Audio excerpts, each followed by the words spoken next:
అరే ఖాన్ కుర్రగడ్రా వాళ్ళకి దోస్తులు నవ్వుతున్నారంట. నవ్వుతున్నారా? పర్ఫెక్ట్. టార్పెడా? అరే ఈ గులక సాహిబుగా పరు నికాల్ దియరా తుమ్ సాలా. ఛ! అయ్యో ఏమండి ఆ? మీ అబ్బాయి చేసేవన్నీ నేను చేస్తానండి. నాకు శ్రీశైలం వెళ్ళడానికి డబ్బులు ఇస్తారా? అమ్మయ్యా బచ్చిగా. ఇగో ఆ బుట్టకి 2 కన్నాలున్నాయి, దాంట్లో నుంచి చూసి చెప్పి బాబు అందరూ ఒక్కసారి గట్టిగా చప్పట్లు కొట్టండి. మౌలి దగ్గర ఉన్నారని చూద్దాం దిగండి. గుడికి వచ్చిన వాళ్ళు మౌళి దగ్గర ఎందుకుంటారు? నీ చాదస్తంపం లేక ముడుపులతో వచ్చారు గానీ పిల్లలు పూజలు వ్రతాలు చేస్తూ కూర్చోరు. ఇలాంటి మౌలిలు సర్కసుల దగ్గరనే ఉంటారు. దిగండి, చాదస్తంతో చేస్తున్నాను.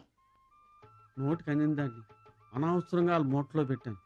దొరకని చెప్తాను. ఇదిగో బాబు, ఈ పిల్లని బుట్టలో పెడుతున్నా. మీ దగ్గర ఉన్న వస్తువులు చూడకుండా చెప్పేస్తుంది బాబు.